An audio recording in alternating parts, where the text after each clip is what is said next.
तो बच्चों, compound interest zero to hero sheet हमारी चल रही थी।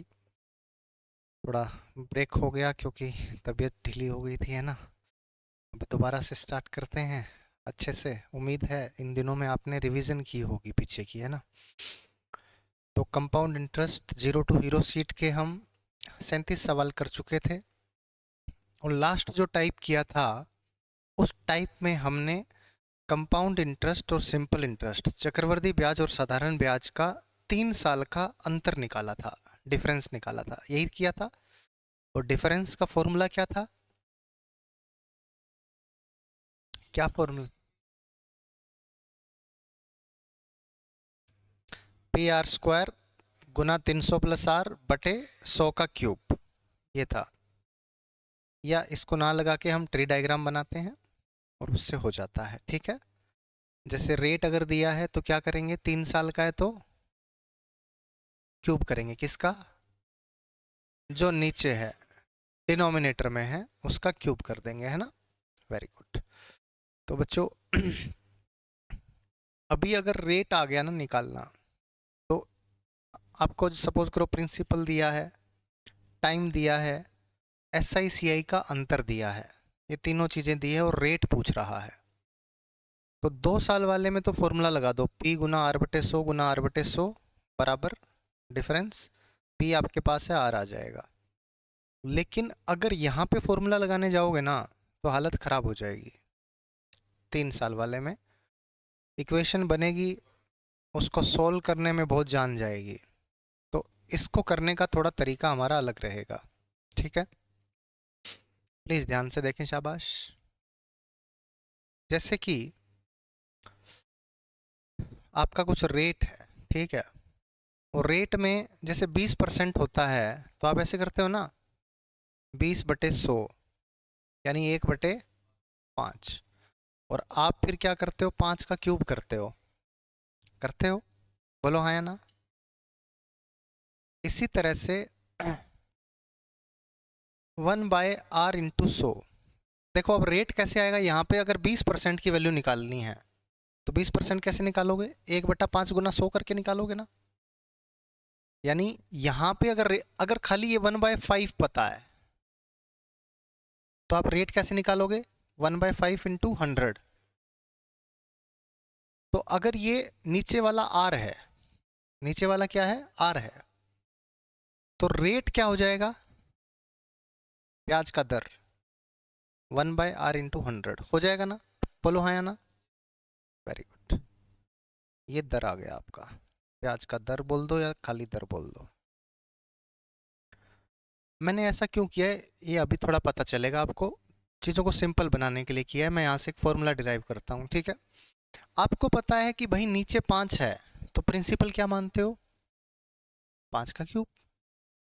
अगर नीचे आर है तो प्रिंसिपल क्या मानोगे, आर का क्यूब। तो मैंने मान लिया let principal is equals to R का क्यूब। चूंकि 3 साल की बात हो रही है, अब ये आर का क्यूब है तो यहाँ पे 1/r करोगे ना। जैसे अगर प्रिंसिपल होता 5 का क्यूब 125, तो यहाँ पे क्या करते, 1/5 करते। तो यहाँ पे आपका क्या आ जाता, 25 25 25, फिर उसका 1/5 करते, करते ना ऐसे। तो यहाँ पे 1/r करोगे तो कितना हो जाएगा, यहाँ पे 1/r करोगे तो कितना हो जाएगा, और यहाँ भी 1/r करोगे तो कितना हो जाएगा। को डाउट? अब आर स्क्वायर का 1/r कितना हो जाएगा, आर हो गया। और अब मेरे को बताओ इसका सम कितना हुआ, 2r² + r। उसका 1/r कितना हो जाएगा, 2r + 1। को डाउट? अब मुझे बताओ यहाँ पे जो ये पूरा बन गया, ये तो पूरा बन गया सी आई, और ऊपर वाला क्या है, एस आई। तो डिफरेंस कितना हो गया,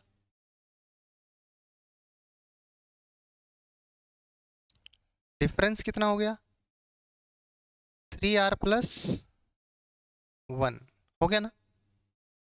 और प्रिंसिपल कितना हो गया,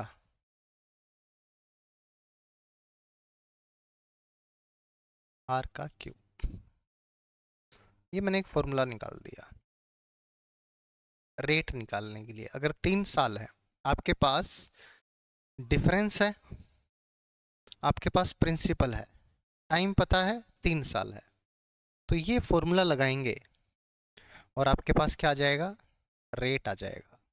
यहाँ से हालांकि आर मिलेगा और आर की वैल्यू रेट नहीं होगी। रेट कैसे निकालोगे, 1/r/100 करके। यहाँ से क्या आएगा, आर, आर आएगा तो रेट ऐसे आ जाएगा 1/r गुना 100। बात समझ में आई आपको, कोई डाउट नहीं है? चलो आओ अब एक सवाल मैं आपको करवाता हूँ और फिर आप लोग करना। ये फॉर्मूला लिख लो एक बार, ठीक है, ताकि आने वाले अभी सवाल जो करोगे उसमें ये अप्लाई कर पाओ अच्छे से। चलो आओ चलते हैं, ठीक है। ये मैंने आपको एक एग्जाम्पल दिया था, ठीक है, आपको समझाने के लिए पूरी कहानी। तो पहला सवाल है बच्चों, कह रहा है difference between compound interest and simple interest, चक्रवर्ती ब्याज और साधारण ब्याज का जो अंतर है, डिफरेंस जो है ये कितना दे रखा है, 61।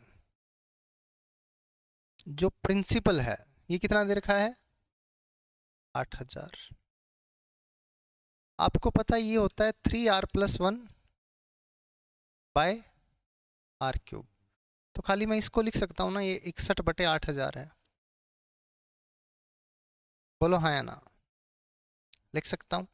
अब मेरी बात ध्यान से सुनना। अब एक तरीका तो ये कि इसकी इधर गुना करो, इसकी इधर गुना करो, फिर वही r³ की फॉर्म में इक्वेशन बन जाएगी, फिर लंका लगेगी। उससे बचना है हमें, तो क्या करना है, आपको देखना है नीचे r का क्यूब है, तो क्या ये किसी का क्यूब है, किसका क्यूब है, 20 का। तो r की वैल्यू यहाँ पे क्या है, 20। अब आपको चेक करना है कि क्या वो r की वैल्यू 20 ऊपर सेटिस्फाई कर रही है। तो आप कहेंगे 3 गुना 20, 60 + 1 61, यानी r की वैल्यू 20 जो है वो दोनों में सेटिस्फाई कर रहा है। अब क्या हमारा 20 आंसर होगा, नहीं। हम कह देंगे जो रेट होता है, ब्याज का जो दर होता है, उसका फॉर्मूला है 1/r/100। तो ये आ जाएगा 1/20 × 100, यानी कि 5%। कोई डाउट, बात समझ में आई सबको, कोई दिक्कत? अब आप चाहो तो फॉर्मूला वो वाला भी लगा सकते हो। पी कितना है, r², 300 + r बटे 100 का क्यूब, ये किसके बराबर होगा। अब इसको सोल्व करना अगेन आपके लिए एक डिफिकल्ट टास्क हो जाएगा। यहां भी आप ऑप्शन पुट कर करके चेक कर सकते हो, समझ रहे हो बात को। ऑप्शन पुट करो, जिससे 61 = 61 आ गया, वो आपका आंसर होगा। ये थोड़ा सा आसान हो सकता है अगर आपको मल्टीपल पता लगे। जैसे अगर यहाँ 10 पुट करोगे तो ये 310 हो जाएगा, है ना, और 310 हो जाएगा तो 31 और 61 का तो कोई मेल नहीं है। 31 का यहाँ डबल भी होगा तो 62 होगा, समझ रहे हो बात को। अगर ये 5 होता है तो ये 305 हो गया, और 61 गुना 5, क्योंकि 60 गुना 5 300 है, तो 61 गुना 5 305 हो गया। तो ये कहानी यहाँ पे फिट बैठती है ना। तो therefore by options r = 5%। तो ये आपका मेथड नंबर 2 हो गया। वास्को कहाँ गया आज, न्यू ईयर मनाने? अच्छा ओके, चलो ठीक है। ये M2 जब लिखा ना तो याद आ गया, सर लिख दो आप कि मेथड नंबर 2 है। बात क्लियर है? सबको कहानी समझ में आई? आगे बढ़ें क्या? अब रेट में है ना, हम ट्री डायग्राम नहीं बना पाएंगे, इसलिए थोड़ा सा मुश्किल हो जाता है हमारे लिए। ये जब रेट निकालना है तो आपको फॉर्मूला लगाना पड़ेगा। 2 साल का था तो P गुना R बटे 100 गुना R बटे 100 बराबर अंतर डिफरेंस। और 3 साल का है तो या तो ये फॉर्मूला लगाओ PR² 300 प्लस R बटे 100 का क्यूब बराबर डिफरेंस, या ये लगाओ डिफरेंस बटे प्रिंसिपल बराबर 3R plus 1 upon R cube. और ये याद रखना है यहाँ पे R रेट नहीं है, रेट की वैल्यू है 1/R गुना 100। ऐसा क्यों है वो मैंने फॉर्मूले की डेरिवेशन में आपको बताया है। चलें आगे अब नेक्स्ट क्वेश्चन 39, ये करके दिखाओ शाबाश। सवाल नंबर 39, 3939।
क्या आया बच्चों?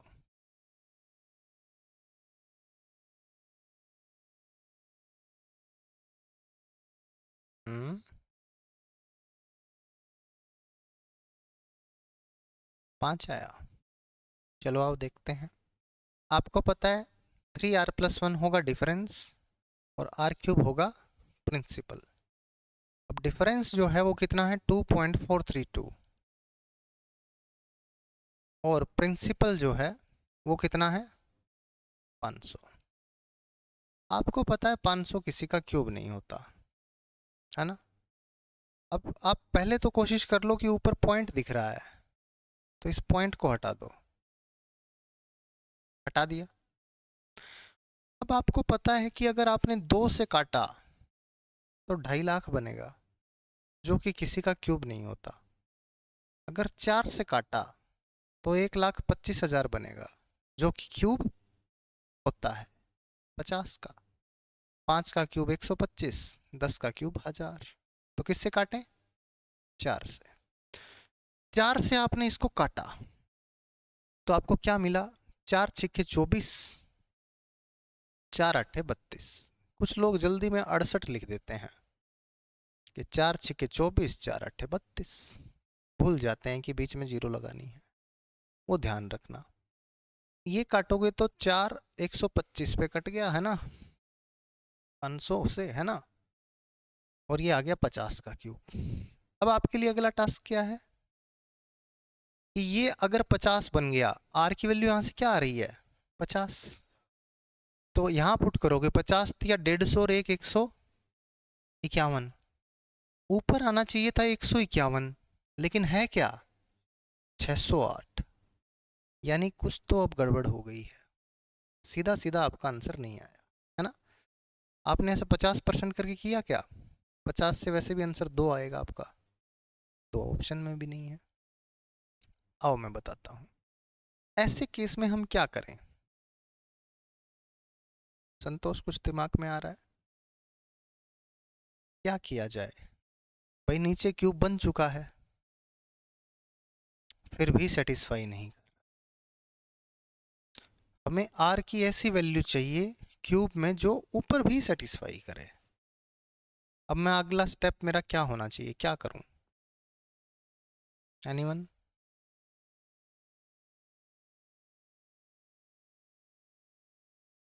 25 डाल के हो जाएगा? 25 कैसे करूं? काटने के बाद। तो अगला स्टेप क्या होना चाहिए? और काटूंगा। तो बोल क्यों नहीं रहे? काटने में तकलीफ हो रही है क्या?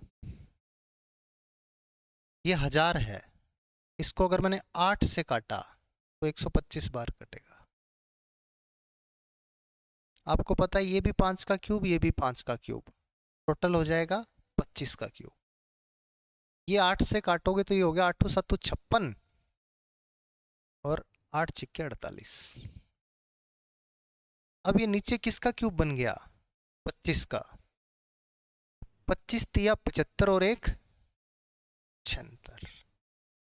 यानी पहली बार क्यूब बनने के बाद भी जब सेटिस्फाई नहीं किया तो हमने और काटा, और काट के इससे क्यूब बनाया, क्यूब बना के फिर हमने यहां पे हाँ सेटिस्फाई करवा के देखा, गया। अगर नहीं करता तो और काटते, क्यूब बनाते, फिर सेटिस्फाई करवाते। बात क्लियर है?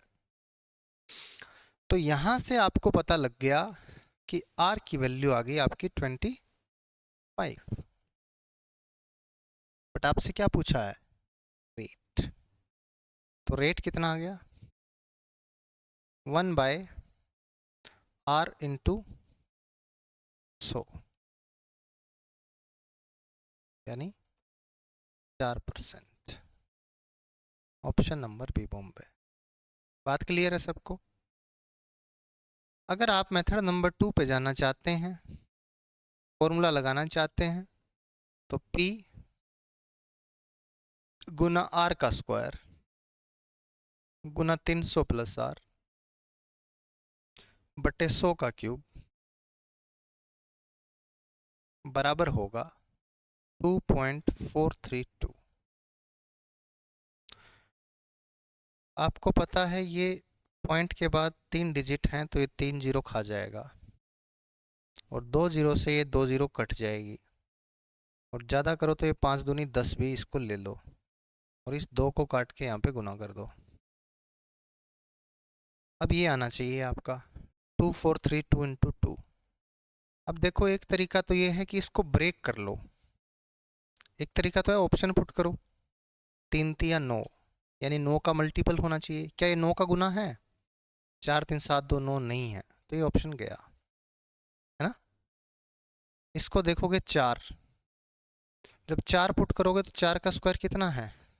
16, और यहाँ कितना है? 304, यानी ये बन गया 16 गुना 304। 16 चौके 64, यूनिट डिजिट कितनी है? 4, और यहाँ भी कितनी है? 4। डिजिटल सम भी देख सकते हो या गुना करके देख सकते हो, गुना कर लो, कोई लंबी चौड़ी कहानी नहीं है। ये कितना आया? 16 चौके 64, 16 तिया 48, और ये भी कितना आ गया? 48 64। क्या ये दोनों बराबर आ गए? यही उत्तर है। बात क्लियर है? कोई समस्या नहीं? तो दो फॉर्मूले हैं, दोनों में से किसी से भी कर सकते हो, बट इसको सोल्व नहीं करेंगे हम, फिर इक्वेशन बनेगी वो सोल्व नहीं होगी हमसे, तो बाई ऑप्शन ही जाएंगे। ठीक है? कोई डाउट?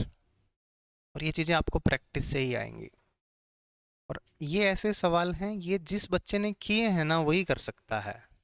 खाली अगर सीआई का कंसेप्ट सीखा हुआ है और ये सवाल कभी किया नहीं है तो वो नहीं कर पाएगा। तो आपको इन दोनों मेथड से ये सवाल करना है, सीख लिया, बार बार प्रैक्टिस करनी है, फिर पेपर में वही मेथड लगाना जो आपको आसान लगे। ठीक है? कैलकुलेशन का ध्यान रखना है कि कैलकुलेशन मिस्टेक नहीं होनी चाहिए। अब ये 4 साल का आ गया, 4 साल का सीआई और एसआई का अंतर पूछ रहा है, 20,000 पर 10%। फटाफट ट्री डायग्राम बना देंगे, रेट पता है, प्रिंसिपल पता है, ट्री डायग्राम बनाएंगे, आपका आंसर तैयार हो जाएगा। ठीक है? करो शाबाश।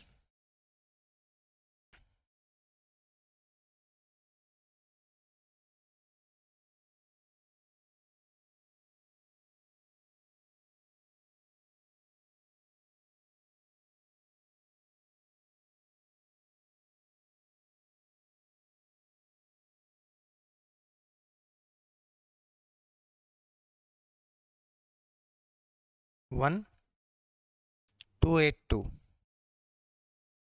20,000 रुपये है।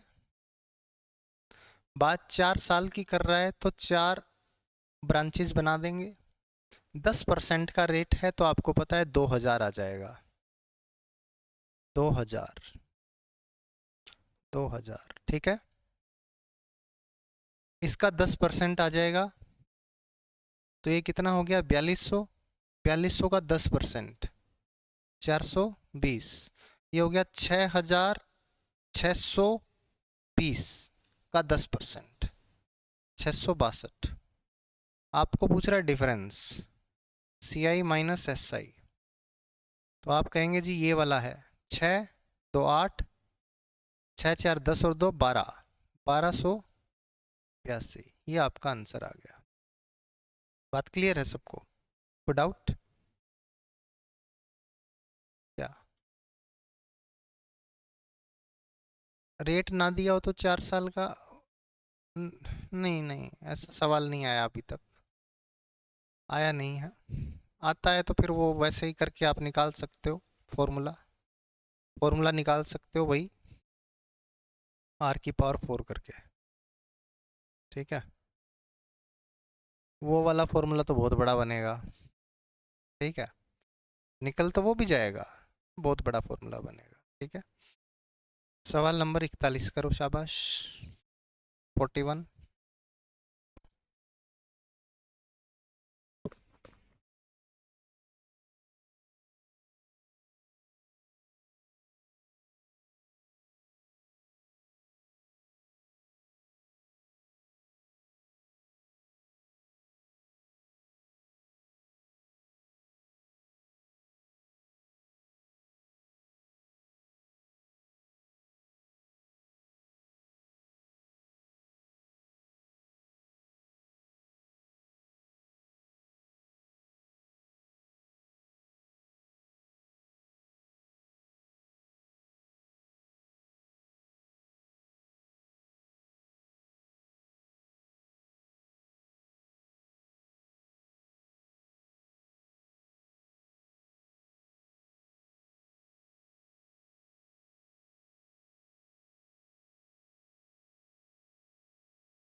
क्या है बच्चों?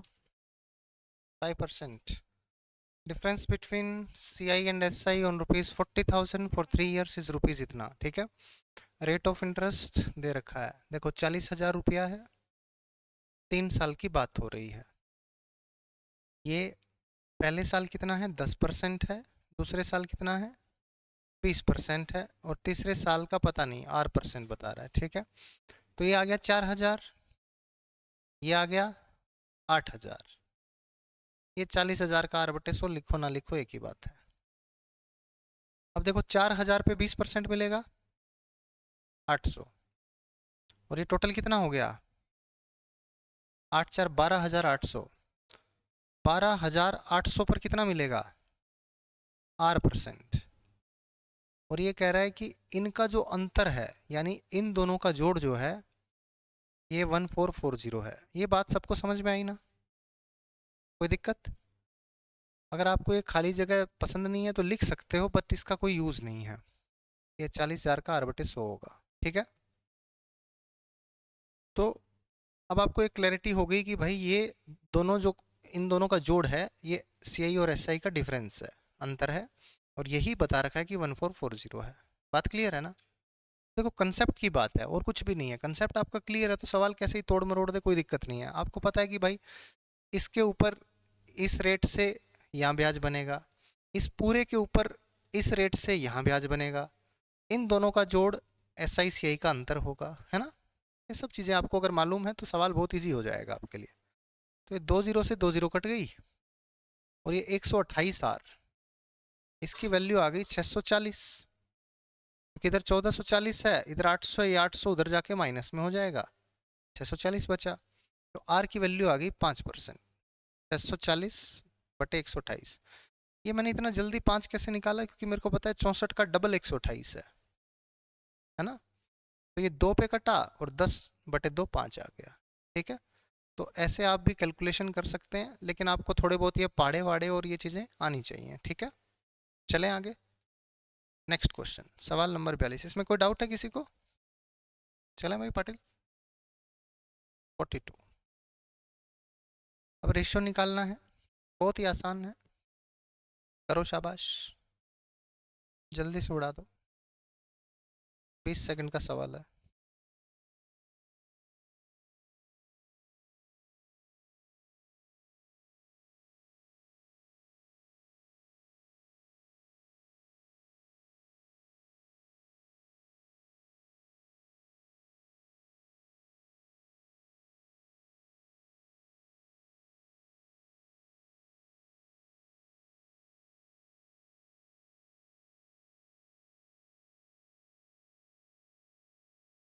छब्बीस 25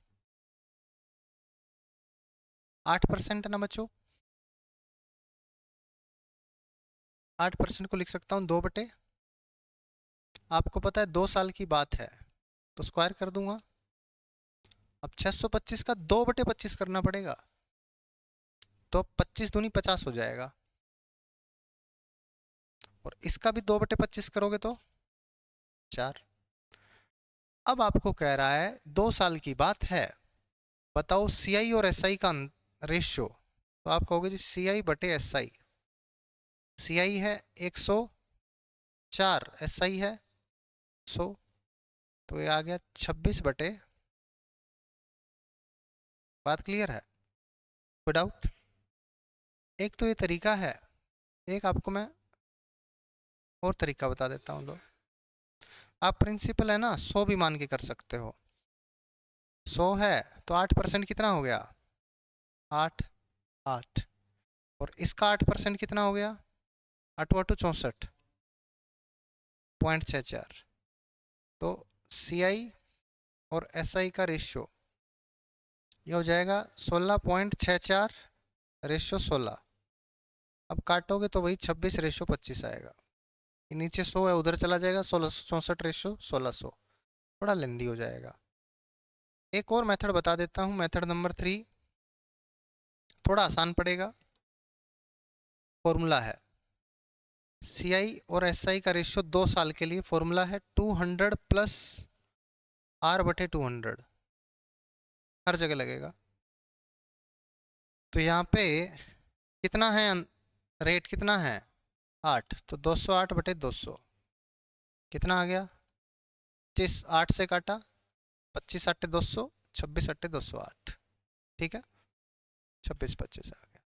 बट ये सदाबहार मेथड है और आपको कभी धोखा नहीं देगा। कौन सा? पहले मेथड में क्या बोला है मैंने, 8% रेट है, 8% को लिख दिया क्या, 2/25 लिख सकता हूँ, 8/100 2/25। और आपको पता है 2 साल की अगर बात कर रहा है तो आप क्या करोगे, 25 का स्क्वायर, 25 का स्क्वायर किया 625, आपने प्रिंसिपल मान लिया। अब 625 का आपने किया 2/25, तो वो कितना आ गया, 50, ये भी 50 ये भी 50। फिर किया 50 का 2/25, कितना आ गया, 4। ये टोटल सी आई आ गया, ये वाला क्या है, सी आई है 104, और ये ऊपर वाला क्या है, एस आई है 100। तो 26/25 आपका उत्तर आ गया। बात समझ में आई, इजी था। चलो आगे चलते हैं सवाल नंबर 43 पे, 43, ये करो शाबाश।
क्या उत्तर आया, बी बॉम्बे, डी दिल्ली।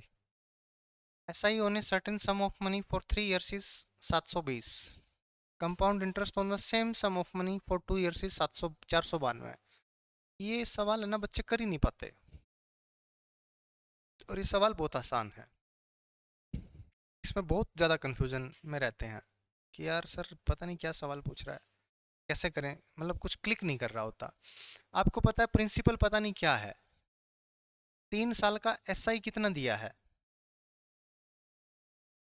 720 दिया है, एक जीरो अपने आप लगा रहा है क्या तुम, 7200, 720, ये कितने साल का है, तो 1 साल का कितना हो गया, 240। 1 साल में SI 240 आया होगा, ये बात किसको समझ नहीं आई, सबको आई होगी कि भाई 3 साल का ब्याज, साधारण ब्याज 720 है, तो 1 साल का कितना हो गया, 720/3, 240। आपको कह रहा है 2 साल का कंपाउंड यानी चक्रवर्ती ब्याज 492 है, CI कितना है, 492। अब मेरे को एक बात बताओ भाई, पहले साल तो SI और CI सेम रहता है, क्योंकि पहले साल कोई ब्याज तो इकट्ठा हुआ नहीं, तो क्या ब्याज पे ब्याज मिलेगा, नहीं मिलेगा, खाली प्रिंसिपल पे है ना ब्याज मिलता है, इंटरेस्ट मिलता है। तो 240 है, और ये 240 2 साल में कितना हो गया SI, 480, लेकिन ये ब्याज कितना है, तो 2 साल में 492 है और SI है 480, तो ये जो 12 रुपए एक्स्ट्रा मिला है ये यहाँ लिखा जाना चाहिए। ये 12 रुपए ब्याज किसके ऊपर आया है, तो आप कहेंगे जी 240 पर आया है। और आपको रेट निकालने का तरीका पता है, 1 साल का अगर ब्याज मालूम है तो SI बटा प्रिंसिपल गुना 100, 1 साल का है तो टाइम लिखने की आवश्यकता नहीं। तो 12 दूनी 24, 20 पंजे 100, क्या आंसर आ गया, 5%। तो आपको पता लग गया कि आपका जो रेट है वो है 5%, प्रिंसिपल आपको पता ही नहीं क्या है, बट फिर भी आपने सवाल कर दिया। अब मेरी बात ध्यान से सुनो, आपको मिल गया रेट, अब रेट तो 5% दो में है, चलो 2 ऑप्शन तो गए, अब आपको क्या पूछ रहा है, बताओ जी प्रिंसिपल कितना है। आप कह देंगे जी देखो, ये जो 5% ब्याज आया है ना, 1 साल में आया, ये पी पर मिला है 5%, तो जाके 240 बना है। यानी आर गुना टी, आर कितना है 5 और टी कितना है 1, यानी 5 गुना 1 कितना हो गया, 5% की वैल्यू कितनी है 240। और आपको निकालना क्या है 100%। 100% आपका प्रिंसिपल है, 20 गुना कर रहे हो बेसिकली, 24 दूनी 48 होता है, 4800 आपका आंसर आ गया। बात क्लियर है। तो चीज़ें देखो कैसे इंटरलिंक्ड है, और जिस बच्चे को ये चीज़ें समझ में आ जाती है ना, उसको बहुत मज़ा आता है। वो कहता है सर मतलब ये चीज़ें हमें पता ही नहीं थी। और जब ये चीज़ें आप सीख जाओगे ना, तो ऑटोमेटिकली आपको फील होगा यार मेरा मैथ स्ट्रांग हो गया है। मैं पहले बहुत बहुत सारी ऐसी चीज़ें नहीं जानता था जो कि एक्चुअल में एग्जाम में काम आती हैं। जब आप क्लासेस करते हो, डीप में ये सारी चीज़ें पढ़ते हो ना अच्छे से, तो कोई कंसेप्ट आपका छूटता नहीं है। और प्रैक्टिस फिर चाहिए, प्रैक्टिस। पहले तो ये चीज़ें आपको जानना जरूरी है। जो बच्चा जान ही नहीं रहा है वो प्रैक्टिस कैसे करेगा। उसको मैंने शीट दे दी, बुक दे दी, और मैं कह रहा हूँ कि कर प्रैक्टिस, लगा सवाल, उसको मेथड ही नहीं पता, आता ही नहीं है वो, खाक प्रैक्टिस करेगा। पहले क्लास में अच्छे से सीखो, समझ नहीं आया पूछो, बार बार पूछो, और एक बार सीख लिया है फिर उसको बार बार रगड़ रगड़ के प्रैक्टिस करो कि आपके दिमाग में छप जाए। हाँ ये जरूर होगा, आप याद करेंगे भूलेंगे, फिर रिवाइज करोगे याद हो जाएगा। 2 3 4 5 10 बार, हर बच्चे की कैपेसिटी अलग है, ये बात मैं एग्री करता हूँ। सारे बच्चे सेम नहीं है। कोई बच्चा हो सकता है एक बार में करके ही, है ना, बेड़ा बेड़ा पार हो जाए उसका। किसी को हो सकता है 10 बार करना पड़े। बट आपको है ना, जो बच्चा हतोत्साहित हो जाएगा, यार मेरे को तो 10 बार करना पड़ रहा है, वो देखो एक बार करना पड़ रहा है। देखो, जिसको एक बार करना पड़ रहा है ना, उसने पिछले 10 साल में मेहनत कर रखी है। हो सकता है आपसे ज़्यादा कर रखी हो, है ना। ये भी हो सकता है कि उसकी कुछ प्रिविलेजेस रही हों, कि उसको स्कूल अच्छे मिले हों, कॉलेज अच्छे मिले हों। ये भी हो सकता है प्रोफेसर्स अच्छे मिले हों, गाइड करने वाले अच्छे मिले हों, पढ़ाने वाले अच्छे मिले हों। फ़र्क पड़ता है चीज़ों का, नो डाउट फ़र्क पड़ता है। बट आपको डिसअपॉइंट नहीं होना है कि यार मैं 10 बार में कर रहा हूँ, वो एक बार में कर रहा है, नहीं। आपको ये होना चाहिए कि भाई मैं कैसे भी करके मेरे को एक चीज़ क्लियर करनी है। एक टाइम आएगा कि उसको भी वो चीज़ आती है, मेरे को भी ये चीज़ आती है। तो इसलिए हार्ड वर्क का कोई अल्टरनेटिव नहीं है। मतलब आप मेहनत करते जा रहे हो, करते जा रहे हो, करते जा रहे हो, लगातार लगे पड़े हो। जो अच्छा बच्चा जो एक बार में भी याद कर सकता है ना, और उसने बीच बीच में किया छोड़ा, उसका सिलेक्शन नहीं होगा। जो बच्चा 10 बार में करके याद कर रहा है लेकिन उसको हो जा रहा है, वो लगा पड़ा है, एक दिन आएगा कि हाँ उसको आता होगा सब कुछ। ऐसे बच्चे बहुत निकले हैं मेरी ज़िंदगी में, मैंने बहुत देखे हैं जिन्होंने करके दिखाया है। ऐसे बच्चे भी बहुत हैं जो बस 2 4 महीने किया, 6 महीने किया, साल किया, छोड़ दिया। सर हमसे नहीं होगा, या हमें अच्छा नहीं करवाया गया, XYZ रीजंस हो सकते हैं। बट बेसिकली अगर आप लगे रहे हैं तो एक दिन वो ज़रूर आ जाएगा। बट वो शिद्दत होनी चाहिए, वो मेंटलिटी यहाँ से बहुत स्ट्रॉन्ग होना चाहिए, आपका मेंटल पावर कि नहीं यार मैं कर सकता हूँ और मैं करूँगा। खुद पे विश्वास भी होना चाहिए।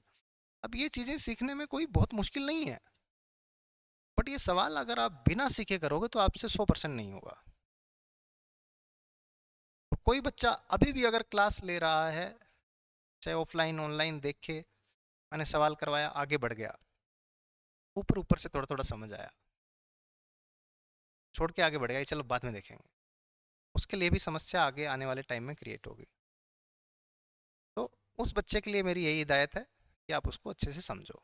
मैंने क्या किया है, मेरे को दिखा 3 साल का एस आई है, मैंने 1 साल का निकाल लिया। मेरे को पता है 2 साल का सी आई है, पता है कि भाई 2 साल का सी आई है तो 2 साल का एस आई इतना है, सी आई में से घटाएंगे तो ये जो अमाउंट आया, ये आया पहले साल के एस आई पर ब्याज। और ये चीज़ें बहुत आसान है सीखनी भी, आप प्रैक्टिकली सीख सकते हैं।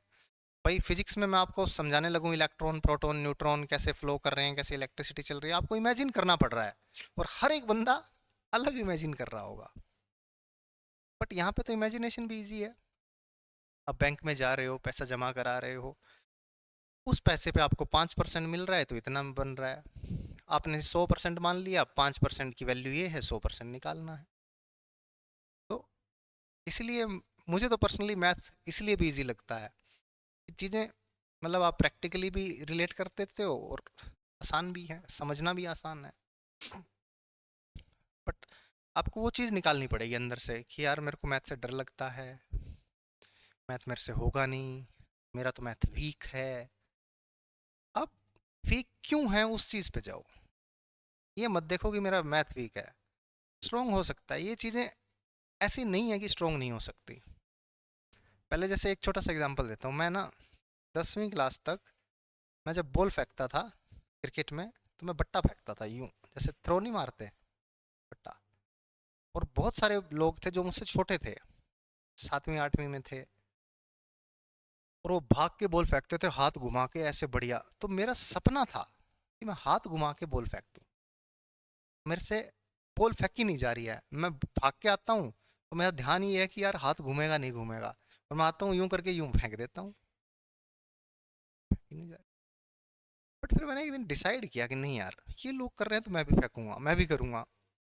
मैं हाथ घुमा के मैं सीखनी स्टार्ट की। पहले ही मैं सोच रहा था पहले ही दिन मैं ऐसी फेंक दूं जैसे ये लोग फेंक रहे हैं, स्पीड आ जाए बिल्कुल, बॉल स्विंग भी करती हुई जाए, सब कुछ वैसे ही हो जाए जैसे क्रिकेटर्स करते हैं। एक बार मैंने ये भी सोच लिया कि शायद मेरे में टैलेंट ही नहीं है, मैं कभी फेंक भी नहीं पाऊंगा ऐसे बॉल। बट फिर मैंने हिम्मत नहीं हारी, मैंने कहा नहीं यार, ये कर रहे हैं तो क्यों नहीं कर सकता, तू कर तो सकता है ना, थोड़ा कर, मेहनत कर, देख, नोटिस कर, ऑब्जर्व कर। कोचिज वो चीज़ थे नहीं इतने, है ना, वो नहीं थे, क्योंकि हम उसमें उसमें थे कि घर वाले कहते थे तुम पढ़ाई करो, खेल वेल नहीं भाई। खेल पे तो पैसा लगा ही नहीं सकते घर वाले, क्योंकि उनको लगता है कि वहाँ पे कोई आउटपुट नहीं है। आउटपुट अभी आजकल के पेरेंट्स तो फिर भी लगा सकते हैं कि चलो ठीक है बच्चों को गेम में डाल देते हैं, गेम में कुछ ना कुछ स्कोप हो सकता है, ब्राइट बन जाए। बट नहीं, हमारे टाइम में तो बिल्कुल नहीं था। तो फिर भी मैंने वो यूं कर करके धीरे धीरे कर करके एक दिन में बॉल फेंकनी सीख गया। और 5-6 महीने लगे उस टाइम के अंदर, रोज बॉल फेंकता। और नहीं, फिर दिक्कत ही थी, ओवर नहीं देते थे। अब 6 या 8 ओवर का मैच है, जो मेन मेन बॉलर है वो बॉल फेंकते थे, लास्ट का ओवर ऐसे हाथ पैर जोड़ जोड़ के या प्रैक्टिस करते थे, तब बॉल फेंकनी स्टार्ट की। शुरू में देखो कितनी मुश्किल होती है। वॉलीबॉल पहले खेलना नहीं आता था, पता नहीं, डरते थे कि यार हाथ की उंगली की लग ना जाए। बट धीरे धीरे जैसे हिम्मत की, खेलना स्टार्ट किया, फिर इधर उधर ही खड़े रहते थे, कभी सेंटर में नहीं जाते थे, यार सेंटर में कैसे हैंडल करेंगे, पूरा मैच ही हरा देंगे। बट ये था कि गेम से गेम स्टार्ट हो रहा है उससे 20-25 मिनट पहले चले गए, आपस में प्रैक्टिस कर रहे हैं, धीरे धीरे करके गेम बनता गया। हालांकि इतना ज़्यादा नहीं खेला है और बहुत ज़्यादा एक्सपर्ट भी नहीं है, बट जितना खेला है उसके अकॉर्डिंग इम्प्रूवमेंट हुई। कारण यही था। और फिर मेरे को तीसरी चीज़ ये लगती थी कि भाई तेरी तो फिजिक भी ऐसी नहीं है जो एक स्पोर्ट्स पर्सन की होती है, तो तू कैसे करेगा, वो भी एक इश्यू था। बट मैंने देखा कि मतलब आपके अंदर जुनून होना तो हो जाती हैं चीज़ें, करने का जज्बा होना चाहिए। फिर पहले मुश्किल लगती है, शुरुआती फेज में बहुत मुश्किल लगता है। जैसे तुम्हें सीजीएल क्लियर करना है, ऐसे लग रहा होगा पता नहीं कितना बड़ा पहाड़ है। बट जैसे जैसे ये चीज़ें, सब कुछ, जितनी तुम्हें मेहनत चाहिए वो कर लोगे, फिर तुम्हें लगे आसान था, मतलब इतना मुश्किल भी नहीं है जितना हम सोच रहे थे। बट वो होगा तभी, लगेगा तभी आसान जब पेपर एक दो निकल जाएगा, थोड़ी चीज़ें आपके लिए और ईजी होनी स्टार्ट हो जाएंगी, फिर ईजी लगेगा, आपको लगेगा कि हाँ यार है, मतलब हो जाएगा, कोई दिक्कत नहीं है। आओ 44 पे चलते हैं। ये सबको समझ आया ना? चलें आगे, नेक्स्ट। तो ये करो, खुद से करो, शाबाश।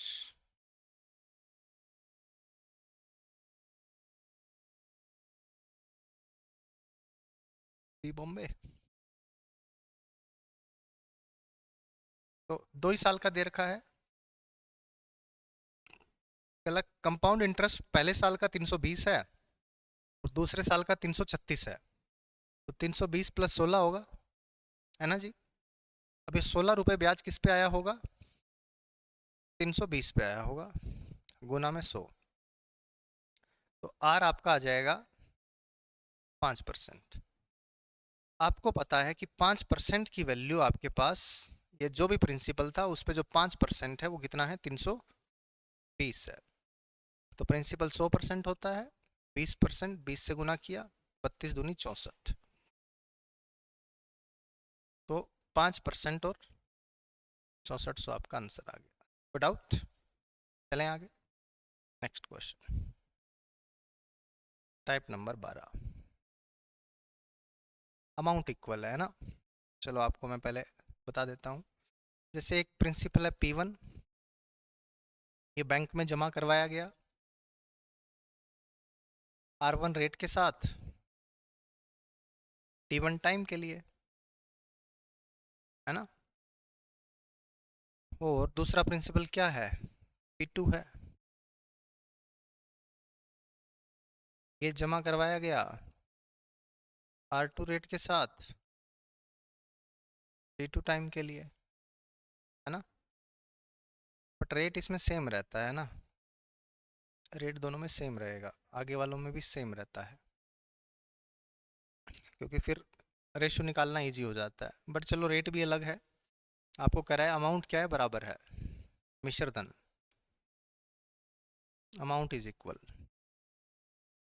मिश्रधन बराबर है, मिश्रधन बराबर है, तो ये हो गया। आपको पता है P1 रेशो P2, P1 बटे P2, ये हो जाएगा 1 प्लस R2 बटे 100 की पावर T2 रेशो, अपॉन में ये जाएगा 1 प्लस R1 बटे 100 की पावर T1, ये आपका रेशो बन जाता है। बट अगर रेट भी सेम हो जाए, है ना, अगर रेट सेम हो जाता है, R सेम हो जाता है, तो P1 रेशो P2 ये हो जाएगा 1 प्लस R बटे 100 की power T2 minus T1 ratio 1।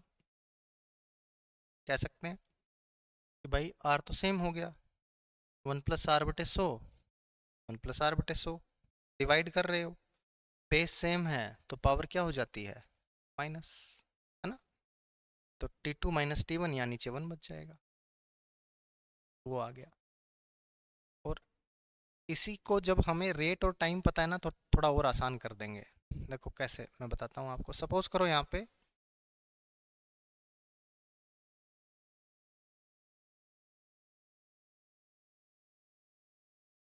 एक एग्जांपल लेता हूँ। R है आपके पास, सपोज करो 10%, T2 है 8 साल, T1 है 6 साल, ठीक है? तो 10% हो गया 1/10, P1 रेशो P2, तो ये हो जाएगा 1 प्लस R बटे 100 power T2 minus T1 ratio 1, यानी कि ये हो गया 11/10 का स्क्वायर, से बोल दूंगा 11 का स्क्वायर रेशियो 10 का स्क्वायर, तो ये P1 और P2 का रेशियो आ जाएगा। इसी को मैं डायरेक्ट लिख दूंगा। डायरेक्ट कैसे लिखूंगा? मैं कहूँगा जी आपका रेट है 10%, 10% कितना होगा? 1/10। अगर आपका टाइम का अंतर 2 साल का है तो करेंगे स्क्वायर, और टाइम का अंतर 3 साल का है, करेंगे क्यूब। अब आपको पता है कि यार 10 और 1 11, यानी 10 और 11 का स्क्वायर होगा या क्यूब होगा? अब देखो मेरी बात ध्यान से सुनना, जो पैसा ज्यादा होगा वही कम समय में अमाउंट ज्यादा देगा। जो पैसा कम होगा, मतलब ये वाला, अब अमाउंट अगर बराबर चाहते हो आप, अमाउंट चाहते हो बराबर, एक टाइम ज़्यादा एक टाइम कम है, तो प्रिंसिपल भी एक ज़्यादा होगा एक कम होगा, और जो टाइम ज़्यादा है वो प्रिंसिपल क्या होगा, कम। जो टाइम कम है वो प्रिंसिपल क्या होगा, ज़्यादा।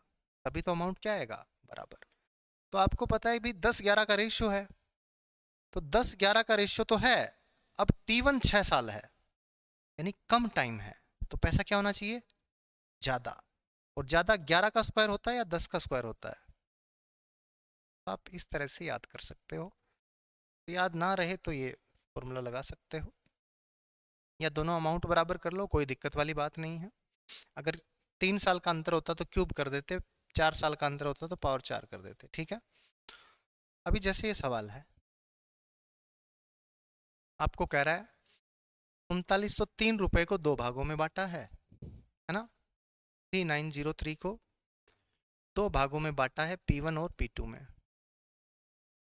और दोनों को 4% पे 7 साल और 9 साल के लिए निवेश किया गया है। अमाउंट क्या है, दोनों से बराबर है। मिश्रधन जो है वो क्या है, दोनों निवेश में प्राप्त हुआ मिश्रधन बराबर है। तो प्रत्येक भाग की राशि ज्ञात कीजिए। वैसे तो देखो ऑप्शन से जा सकते हैं, आपको पता है भाई 7 साल वाला मिश्रधन ज्यादा होगा और 9 साल वाला कम होगा। ज्यादा कम, कम ज्यादा, कम ज्यादा, ज्यादा कम, तो बच गया। तीसरी कंडीशन क्या है, दूसरी कंडीशन ये है कि 3903 जोड़ होना चाहिए। 3903 है इधर, ये भी है क्या, हाँ ये भी है। तो अब आपको क्या है देखना पड़ेगा, तो में तुक्का मारना है तो मार सकते हो, मैं तो इसको मार दूंगा। क्यों, क्योंकि 1903 जो है किसी गुना लग नहीं रही है, लग रही है क्या, 3 की 4 की 5 की 6 की नहीं लग रही ना। मल्टीपल होना कहीं ना कहीं तो जरूरी होता ही है, किसी P1 P2 का कुछ ना कुछ तो रेशियो बनेगा, और फिर मल्टीप्लाई होके कुछ ना कुछ आता है। तो मेरे को ऐसा फील आ रहा है ना, मतलब लॉजिकल चीज़ें बनती हैं, ऐसी बात नहीं है, फीलिंग भी लॉजिकल होती है, ऐसे थोड़ी ना आ जाती है। कुछ अच्छा लगता है तभी तो फील आती है, ऐसे थोड़ी ना फील आ जाएगी ना। अमाउंट बराबर है, तो आपको पता है P1 और P2 का जो रेशियो है ये हो जाएगा 4% होता है 1/25, 25 और 26, 25 का स्क्वायर 625 और 26 का स्क्वायर 676। अब 676 7 साल वाला होगा या 9 साल वाला, 7 साल वाला। जो पैसा ज्यादा होगा वो कम समय के लिए लगेगा, 7 साल के लिए लगा जो पैसा है वो ज्यादा होगा और ये कम होगा। कोई डाउट, इन दोनों का जोड़ जो है ये है 1301। एक की वैल्यू कितनी आ गई 3, 676 की वैल्यू आ गई 2028, 625 की वैल्यू आ गई 1875। Option number C. बात क्लियर है। और अगर आपको ये चीज़ में कंफ्यूजन हो ना, तो आंख बंद करके फटाफट चले जाओ कि भाई P1 पे रेट है 4 7 साल के लिए, बराबर है P2 रेट है 4 9 साल के लिए। तो P1/P2 ये हो गया 1 प्लस 4/100 यानी 1/25, और 9 में 7 गया 2, ठीक है। बस यहाँ से P1 P2 आपका निकल जाएगा, 25 और 1 26 का स्क्वायर बटे 25 का स्क्वायर, वही स्टेप आपका आ गया 676 625। कोई डाउट, तो आप चाहो तो ये एडिशनल चीज़ कर सकते हो। अगर आपको ये चीज़ याद ना रहे तो वैसे याद रखने की कोशिश करना, तो ये आपका थोड़ा सा टाइम बच जाएगा। और याद रखने के लिए लॉजिकल मैंने आपको बता दिया है, कम समय है तो पैसा ज़्यादा लगाना पड़ेगा, ज़्यादा समय है तो कम पैसा लगाना पड़ेगा, क्योंकि रेट सेम है, अमाउंट बराबर चाहिए, ठीक है। तो ये आपके पास तरीका हो गया इसको याद करने का। 2 साल है तो स्क्वायर करेंगे, 3 साल है तो क्यूब करेंगे। बात क्लियर है। आगे चलते हैं नेक्स्ट पे। सवाल नंबर 46। पिता है, छोड़ के जाता है, पैसा याद आ गया ना, ऐसा ही मैं भी किया था।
क्या आया?